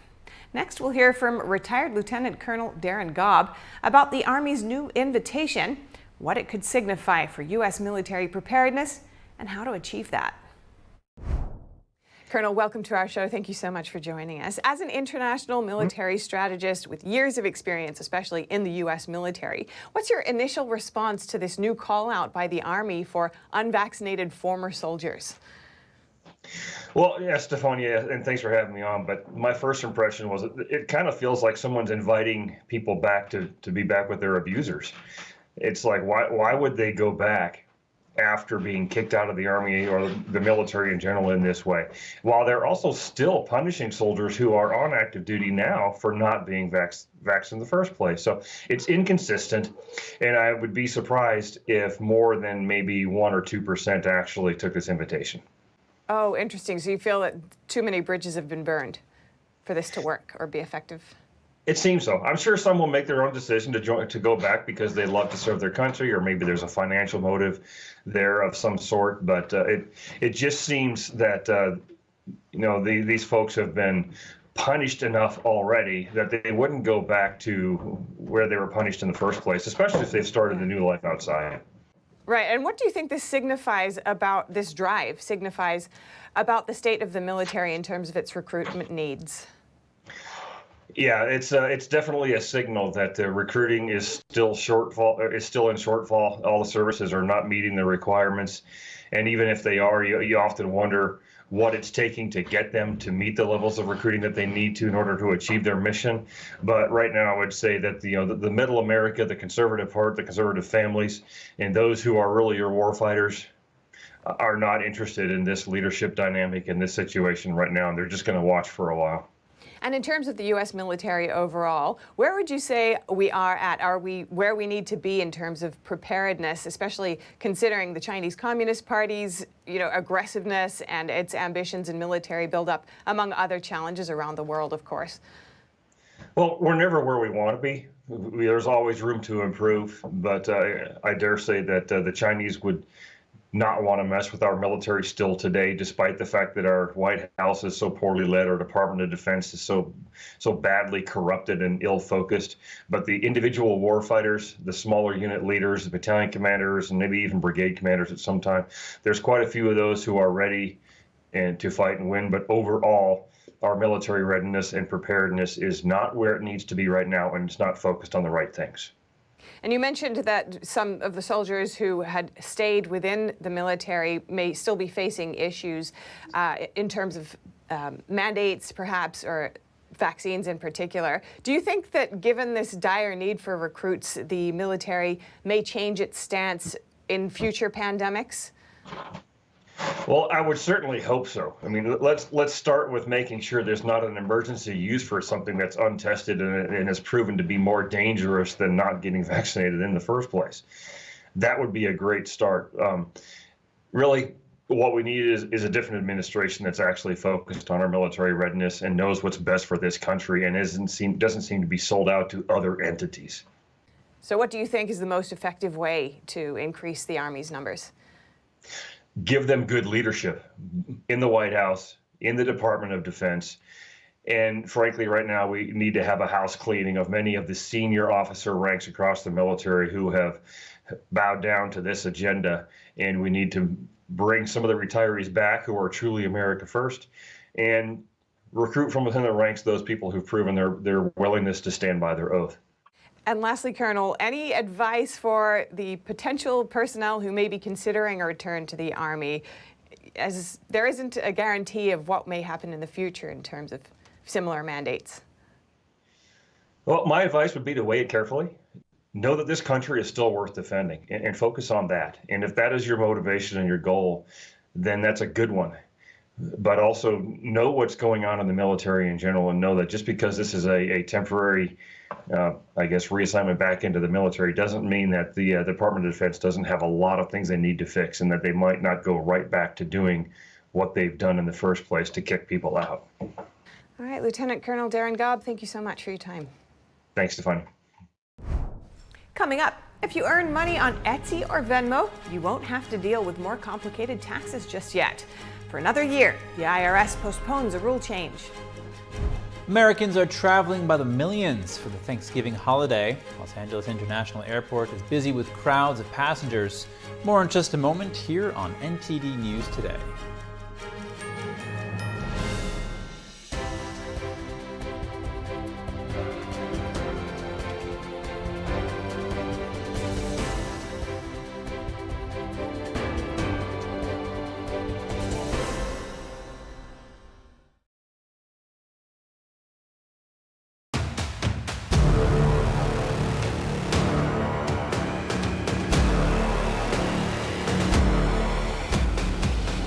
Organize your freezer. Now keep your freezer fresh and long-lasting.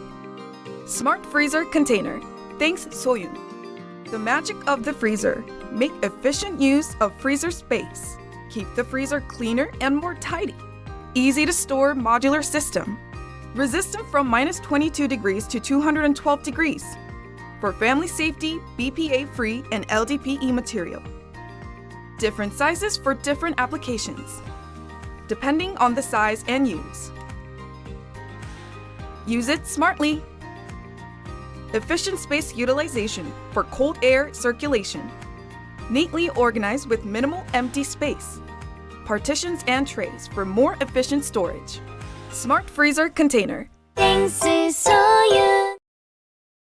This right here is confidence in a bottle. It makes me feel so much more confident than I've ever felt. They are some of the hottest videos on social media. Those videos claiming to instantly get rid of bags under your eyes. Annette Figueroa is here to tell us why she says this one is for real. This one is for real, and I'm so excited. We even have a video, and all he uses is a small amount on a clean, dry face. And what it does is it tightens and lifts the appearance of bags underneath your eyes. And I did this to my father. We were at home, so we applied it to his under eye bags, and let me tell you, we were so excited. In under 10 minutes, they visibly disappeared from view, and now it is literally part of both of our daily routines. And not only does it work on the bags, it works on the appearance of crow's feet, fine lines, and wrinkles. At our $14.95 price, it's the best way to try Plexiderm and see it work after your first application. Your solution is at plexidermtrial.com or call the number on your screen. Is deep sea fish oil really healthy? Due to pollution in the oceans, most fish contain heavy metal elements and radioactive substances. That's why it's so important to choose a pure source of omega-3. Puritang green vegetable omega-3 is made from purslane and perilla seeds, which are rich in nutrients and minerals, especially vitamins A, D, E, calcium, and iron. With natural processing and no harmful chemical additives, it has more than 90% concentration of omegas 3, 6, 7, and 9. It effectively improves brain power and is beneficial to the heart's health. Puritang omega-3 does not smell of fish and contains no pollutants, so both adults and children can safely and easily consume it over a long period of time. Puritang green vegetable omega-3, greener, healthier, and more effective. Visit puritang.com to learn more.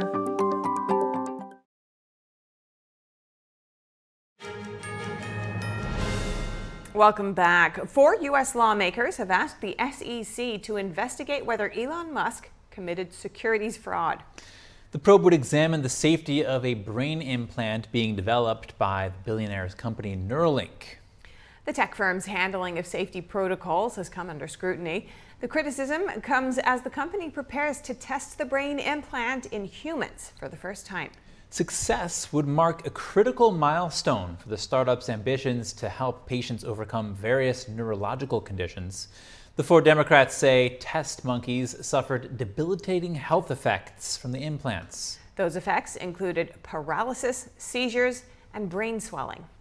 Musk wrote on X in September that no monkey has died as a result of a Neuralink implant. He added that the company chose terminal monkeys to minimize risk to healthy ones. And criminals are getting smarter amid the rise of artificial intelligence. The Federal Trade Commission is responding by streamlining investigations into crimes that take advantage of AI. Critics of the technology have said that it could be used for massive fraud. AI could also be used to make phishing emails, robocalls, and other scams more convincing. During a September hearing, Commissioner Rebecca Slaughter agreed that the agency should focus on the technology. The FTC voted unanimously on the issue yesterday. The measures will make it easier for staff to demand documents as part of an investigation involving AI. The agency also announced a competition last week to identify the best way to protect consumers. People who use Venmo, Cash App, Etsy, and Airbnb for business don't have to worry about a tax change this year. For the second year in a row, the IRS postponed a rule change for using the third-party platforms. The IRS cited concern over potential taxpayer confusion and the need to make it easier for all parties to comply with the change. It could have added 44 million more 1099-K forms being sent in January to small business owners.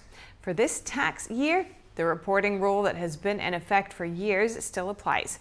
That means third-party payment platforms must report gross business income only if a person conducted more than 200 business transactions and earned more than $20,000. The IRS defines a business transaction as a payment for a good or service, including tips. It does not include personal transactions, like a friend paying you for their share of dinner or money you sent to your child to pay for expenses. The rule change enacted under the American Rescue Plan of 2021 will eventually apply to those who made more than $600 in business income through online payments. More changes underway this morning in the business of artificial intelligence. Sam Altman is now set to return to OpenAI as its CEO. This comes just days after his surprise ouster as the chief executive officer and after Microsoft hired Altman to lead a new AI group. Hundreds of OpenAI employees threatened to leave if the company's board didn't resign and reinstate Altman as CEO. Altman said in a post on social media that he has Microsoft's support for his return to OpenAI.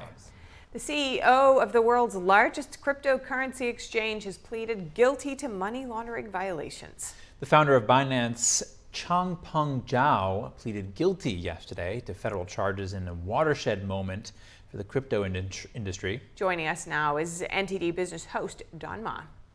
Don, give us a quick snapshot of the situation. Right, so he pleaded guilty as part of a settlement with a number of federal agencies. I won't list every single one here, but in the settlement, Binance agreed to pay some $4 billion in fines. Now, as for Zhao himself, he's stepping down as the CEO of the crypto exchange platform, and he's paying himself $200 million. He could face potentially up to 10 years in prison, but as part of the settlement, I think he'll probably face much less than that, maybe around 18 months in prison. And Don, what are the allegations against Zhao and Binance? Well, it's a long list as well, but let me just point out some of the big ones here. Binance pleaded guilty in engaging in anti-money laundering violations, as well as unlicensed money transmitting and sanctions violations. So what that means is authorities are alleging that Binance allowed bad actors to freely transact on the platform. That's including money flow to terrorists, potentially, cyber criminals, child abusers even through its platform. Prosecutors are saying that the crypto exchange platform didn't have good enough anti-money laundering procedures to prevent this from happening.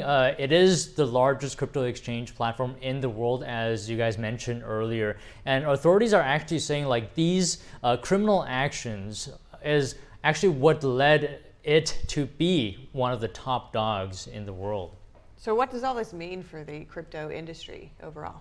Well, definitely it's a blow, right, to the industry. I mean, this coupled with Sam Bankman-Fried's case, which some are labeling that case as one of the biggest fraud cases in American history. So, you know, it doesn't paint a pretty picture right now at this moment for the crypto space.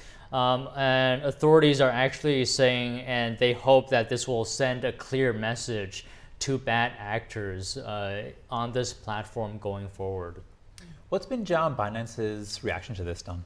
Well, Zhao says that in light of all this, in light of all that's happened, he's saying that he did in fact make some mistakes in the past, but he will take the responsibility for it. He says this will be good for himself, for the crypto community. It's going to be good for Binance as well. And speaking of Binance, they also said that they've perhaps made some misguided decisions in the past, but they do hope that this will be a new chapter for them, and that the past, they're going to flip the page on it, hopefully.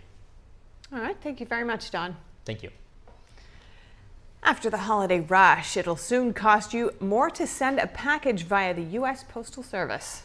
USPS says the change includes Ground Advance, Priority Mail, and Priority Mail Express. Their prices are going up just over 5% starting January 21st.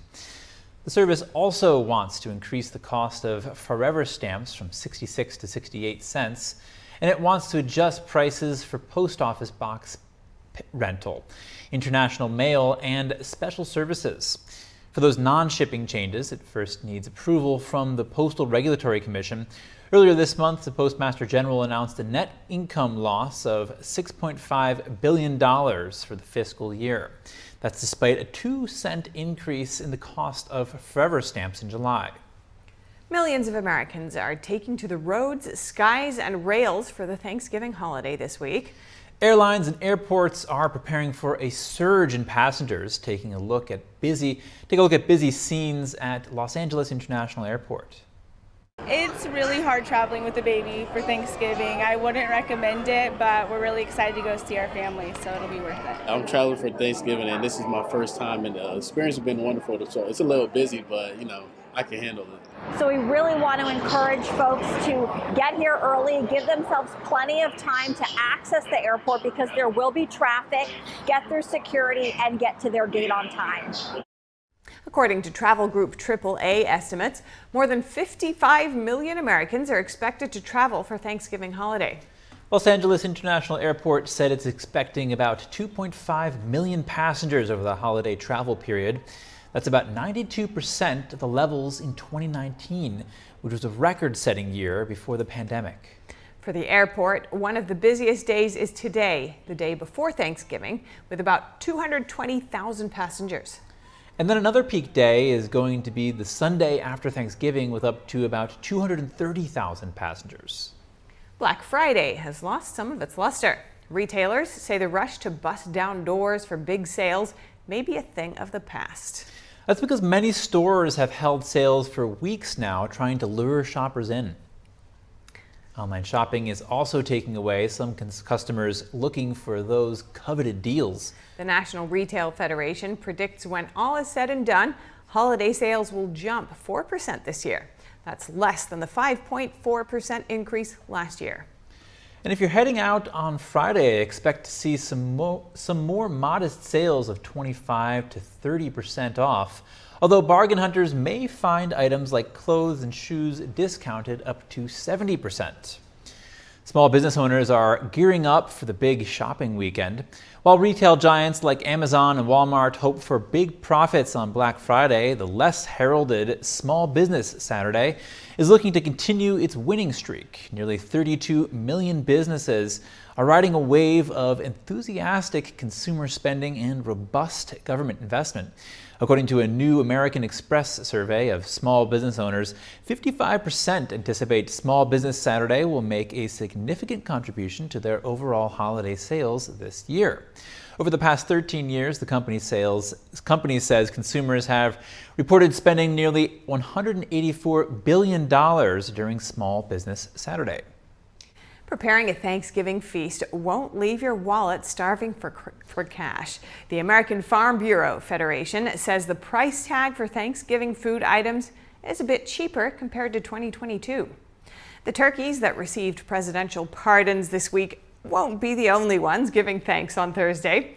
The turkey, stuffing, and vegetables needed to feed 10 people this Thanksgiving costs an average of $61.17.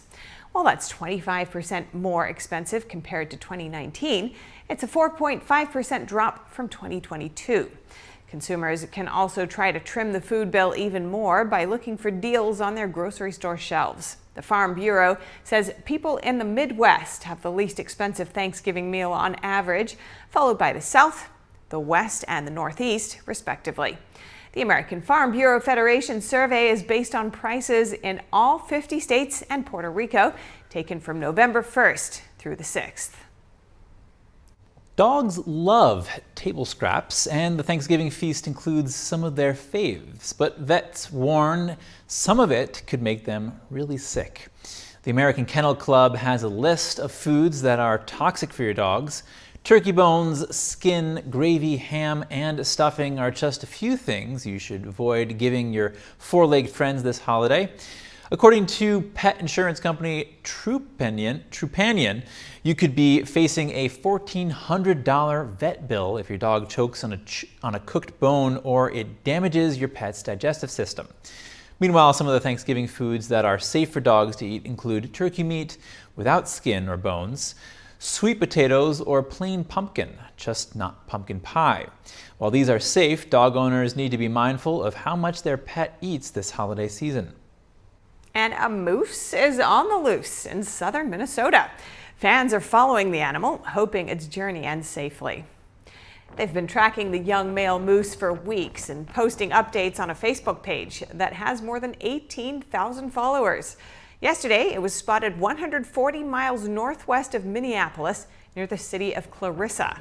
Video shows the moose was roaming through Meeker County in the end of October. Moose typically only roam in northern Minnesota.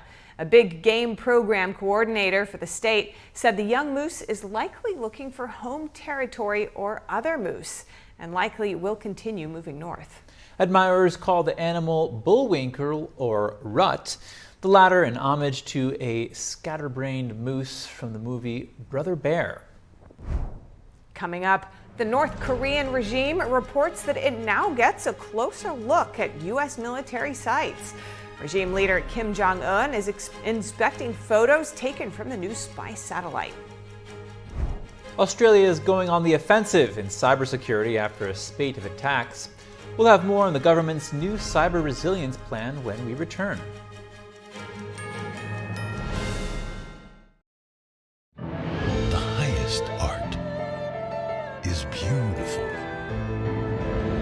breathtaking, timeless, and moving. Experience art with 5,000 years of history, inspired by the divine. Experience Shen-Yun. Did you know African elephants could become extinct in our lifetime? In fact, more than 90% are already gone. If we don't act now, they will disappear forever. But we can't do it alone, because when it comes to saving elephants, it's you plus IFAW, the International Fund for Animal Welfare. You plus IFAW together can help stop poaching, protect habitats, and save thousands of elephants. Call or go online right now to join IFAW.org and give $19 a month, only 63 cents a day. You can save elephants and the places they call home. Together, we can fund rangers to stop poachers in their tracks, protect the land elephants need to roam and survive, and provide loving care for those who have been orphaned so they can one day be released back into the wild. But the only way we can do this life-saving work is with you plus IFAW. So call or go online with your gift right now. With the monthly support of people just like you, elephants like Moses are alive and thriving today.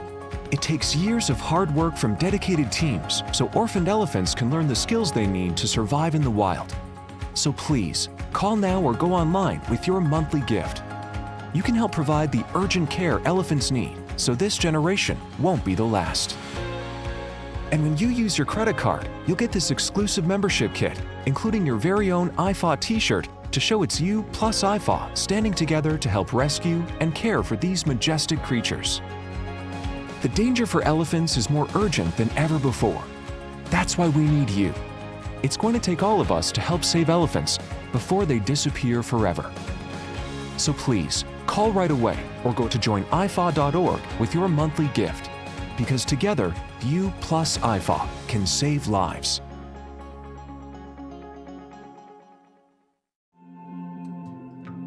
When I was growing up, my mom was extremely tidy. We were trained to put things back where we got them from.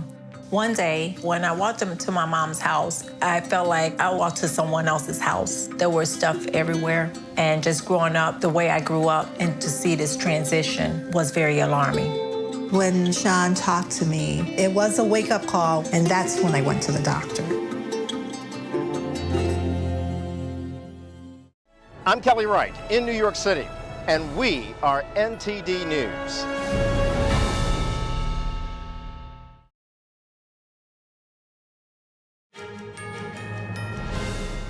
And now we have the top stories from countries in Asia and Oceania.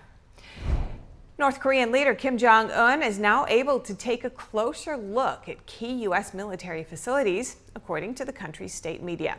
The regime said it had successfully placed its first spy satellite in orbit yesterday. Kim was reportedly briefed on the initial operations of the satellite in orbit at the control center. He viewed photos of U.S. military installations on Guam, including the Andersen Air Force Base. The spy satellite is planned to begin its formal reconnaissance mission on December 1st after going through adjustments over several days. And amid growing threats from the north, South Korea will resume aerial surveillance activities near the border. The South Korean government decided to suspend the no-fly zones near North Korea. The 2018 Inter-Korean military agreement will be partially suspended later today. Under the agreement, the two Koreas ceased all hostile acts against each other. They implemented military confidence building measures such as no-fly zones. South Korea said its decision to take further action to pull out of the agreement would depend on the North's follow-up moves. The North Korean regime is entirely responsible for the whole of this situation. And if North Korea makes any additional provocation, our military will immediately and vigorously punish North Korea based on the firm South Korea-U.S. joint defense posture. And still more response from South Korea following the North's spy satellite launch. South Korea's defense minister visited the U.S. aircraft carrier Carl Vinson today. The Carl Vinson arrived at a port in Busan on Tuesday. It's an effort to show extended deterrence against North Korea's nuclear and missile programs. The carrier strike group's commander says the U.S.-South Korea alliance is strong. The U.S. Navy will continue training, information sharing, and sailing with allies and partners across the globe to enhance capabilities and improve coordination on mutually agreeable issues. The work we do here with the Republic of Korea and allies makes us stronger in this critical time of uncertainty around the globe. Bottom line is deterring aggression in the Indo-Pacific region. And it's not just South Korea. The U.S. military is also working with the Philippines. The two countries' militaries are holding joint sea and air patrols in waters near Taiwan. The three-day exercise started yesterday. The Philippine president said it's a significant initiative. The drill started off around the Philippines' northernmost point, located about 60 miles from Taiwan. It will end in the South China Sea. Security engagements between the U.S. and the Philippines have soared this year, which hasn't pleased the Chinese regime. And over to Australia. The country is going on the offensive in cybersecurity with a new overhaul. The government announced a $380 million plan after a spate of attacks. The plan will give cyber health checks to small businesses and require them to report ransomware attacks. It also increases funding for cyber law enforcement. Last year, nearly half of Australia's population had personal information stolen in just 2 data breaches. And just this month, a cyber attack at its biggest port operator brought supply chains to a standstill. The Australian government said they believe the cyber environment will get worse and the country will face increasing risk. And we know that because we are in a geopolitical environment that is the most challenging that Australia has faced since the Second World War. That's why we need a better way of managing this problem, and that's what today's cyber strategy is about. Coming up in college football, the latest playoff rankings have been released, but what's their significance at this point? We'll have NTD's Dave Martin here to discuss when we return. And a 9-year-old singer shares his catchy song, "Kindness is Cool." The little man doesn't seem intimidated by large crowds, and he's even become a kindness ambassador. More in just a moment.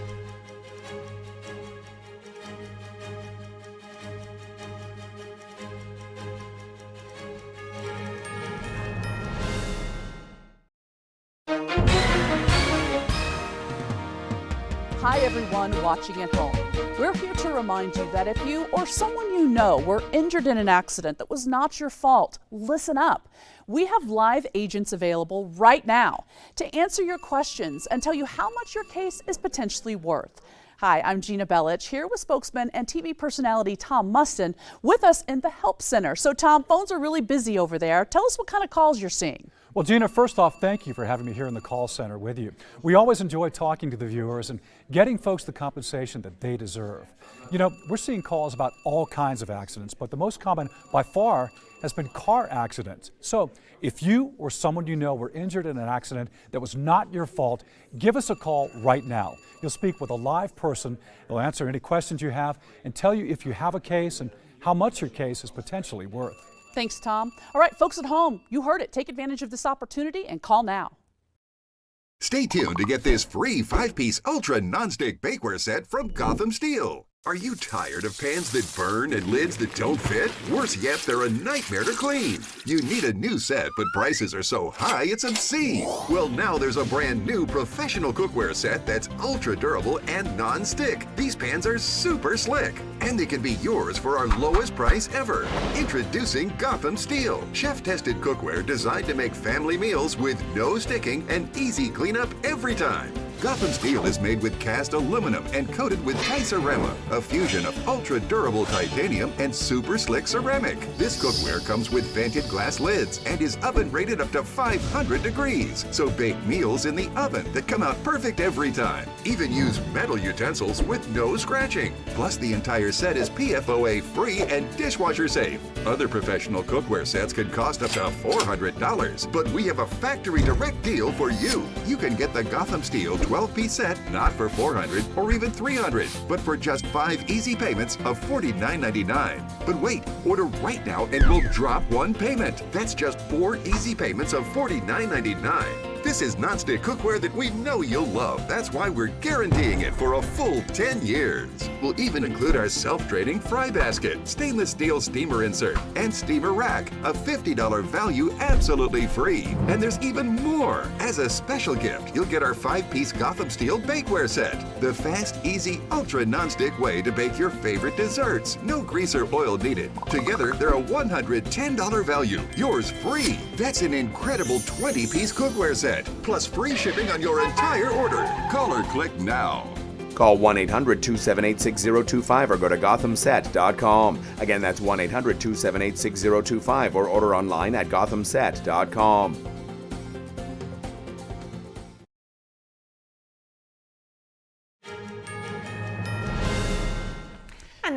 And now for your sports news, we welcome NTD's Dave Martin. Dave, plenty of sports happening. Let's start with college football. The latest playoff rankings came out last night. As I understand it, these aren't the final ones. So how much of these pre-rankings really matter? You know, they really don't matter. I mean, only the last one does, and that's for a couple weeks. You know, when this playoff system was introduced like a decade ago, they said they would release these pre-rankings weekly for like 6 weeks prior, just so the teams could know what they're thinking. But the rankings have been proven to be somewhat fickle. I mean, just because Washington is ahead this week doesn't mean all they have to do is keep winning and they'll stay ahead. So at this point, I think really all this does is generates more headlines and probably interest for the sport. So Dave, let's assume this week's rankings were the final ones. Would there be some kind of uproar over the committee suddenly putting Washington ahead of Florida State? Yes, for sure. I mean, there's always going to be controversy because teams have no guaranteed way of qualifying. There's no automatic bids, and especially right now, you have 5 undefeated teams and only 4 playoff spots. So good luck to the committee if they had to sort that out. Now, Florida State, they've been ahead of Washington. They're undefeated still, so it's kind of hard to see how they lost, especially since the Seminoles just lost their quarterback to an injury. You know, did the committee factor that into it? I don't think we're going to know for a couple weeks still. Now, Dave, let's talk about the NBA. Their first ever in-season tournament is continuing. What do you think's? How do you think it's going thus far? You know, I think this is another event that's really aimed at grabbing headlines. To that extent, I think it's going well. You know, the NBA season, they struggle to remain relevant during football season. So the fact that we're talking about this is probably a win for them to begin with. Most sports fans don't tune into the NBA until like Christmas Day when they schedule a whole bunch of games because there's little TV competition.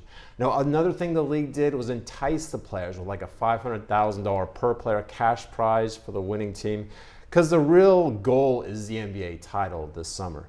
Now, where we're at now is the group stage. There's 3 groups per conference, so 6 in total, plus 2 wild cards. Those 8 teams will advance to the quarterfinals next month in Las Vegas. Oh, Dave, thanks so much, as always, for joining us. Thanks, guys. Enduring the discomfort of daily life takes some practice, but it's worth it. Here's NTD's Gina Marie with Strong Mind and Body.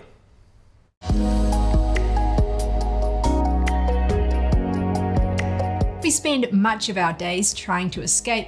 In fact, you might call this our primary occupation. In fact, consider how most of us spend our time. Busy doing work, messages, emails, and small tasks.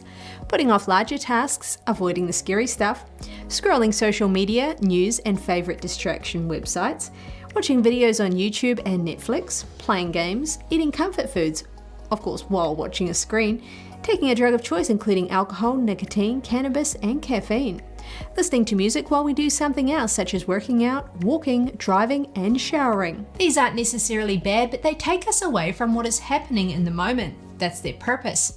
We escape in other ways too. Complaining, gossiping, over-apologizing, people-pleasing, bragging, showing off, worrying, overthinking, catastrophizing, making ourselves the victim, and ruminating about what happened or what we should have said. The more we seek to escape, the less capacity we have for facing uncomfortable things. So try to practice not escaping. Here are some ideas. Stay off your phone for most of the day. Spend time away from your computer. Stay with a hard task or project for 10 minutes longer than you want to. Put off emails and messages until later in the day if you tend to check them first thing. Quit caffeine or alcohol. Quit junk food for a couple of weeks. Notice when you're complaining, making yourself into a victim, taking your anger out on people, beating yourself up, being harsh, and fantasizing. When we cut off our escapes, we start to notice feelings about ourselves we haven't processed. This isn't about being tough or coercive, it's about finding a gentle way to practice opening up to more of life. A 9-year-old singer just launched his song Kindness is Cool, which he loves performing. It was originally written for a Kindness is Cool movement. Let's take a listen, but watch out, it's kind of catchy.